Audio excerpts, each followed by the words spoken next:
P&ID Symbology, Nuances for Rotating Equipment Packages, and ID Symbology Nuances for Rotating Equipment Packages. In this session, we'll decode how P&ID symbology becomes far more critical when dealing with rotating equipment packages. For pumps and compressors, the P&ID is not just a flow diagram, it is a protection document. It defines redundancy philosophy, failure response logic, and scope boundaries. Why P&ID symbology is more critical for rotating equipment. Rotating equipment packages are more complex than static equipment. They include main equipment, seal systems, lube oil systems, control and trip logic, startup and shutdown sequencing, vendor scope boundaries. Unlike static equipment, rotating equipment P&IDs must show protection systems clearly. Pump and compressor symbol nuances. The pump or compressor symbol carries more information than just equipment presence. It tells you rotation direction, driver type, AB train philosophy, minimum flow requirement, isolation logic, review carefully, standby auto start logic, common suction discharge headers, isolation valves for maintenance, recycle routing. Never treat the symbol casually. Symbol implications. Driver type changes the entire control philosophy. Electric motor drivers require MCC integration, electrical interlocks, VFD signals, protection relay coordination.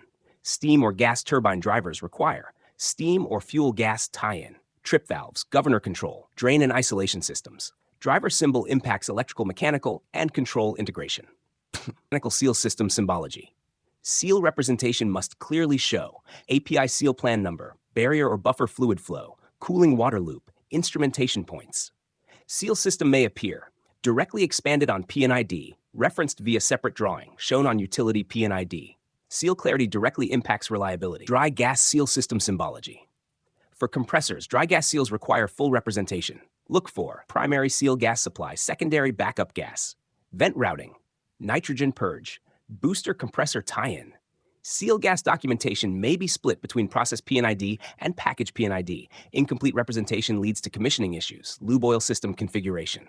Lube oil systems must show main pump, standby pump, emergency pump, power source differentiation, AC motor, DC motor, hydraulic drive. Also verify oil coolers.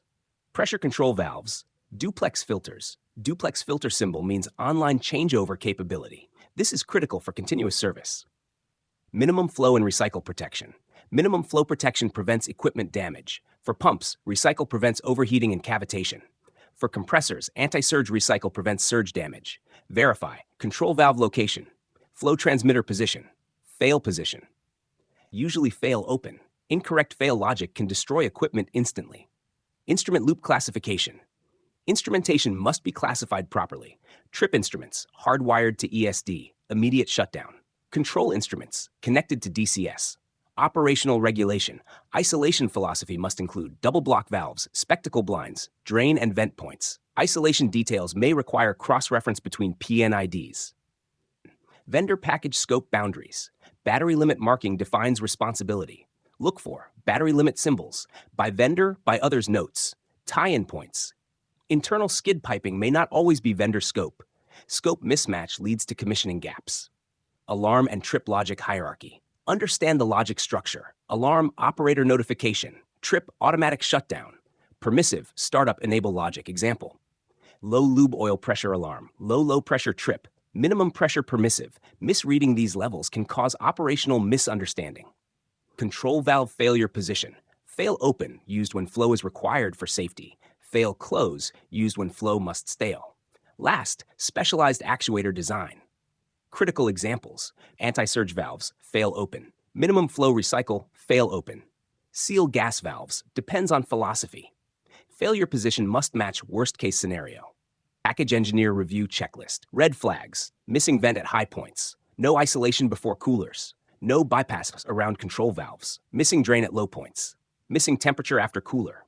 Cross-check with equipment data sheets, cause and effect matrix, vendor GA drawings, instrument index, 3D model, review P&ID functionally, not symbol by symbol. Interview preparation, Q&A. Why is P&ID more detailed for rotating equipment? Because it must represent protection systems, seal systems, lube systems, and trip logic.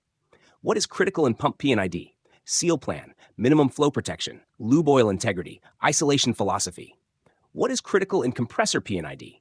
Dry gas seal system, anti-surge loop, lube oil redundancy, trip instrumentation. Why is duplex filter symbol important? It allows maintenance without shutdown. Why is battery limit marking important? It prevents scope confusion between vendor and EPC. Final golden interview line. Rotating equipment P&IDs must be read functionally, not just symbol identification, but protection philosophy, redundancy logic, and scope boundaries. That functional reading separates experienced engineers from beginners. If you found this helpful, please like the video and subscribe to the channel for more deep technical content on P&ID review, API standards, pumps, compressors, and rotating equipment engineering.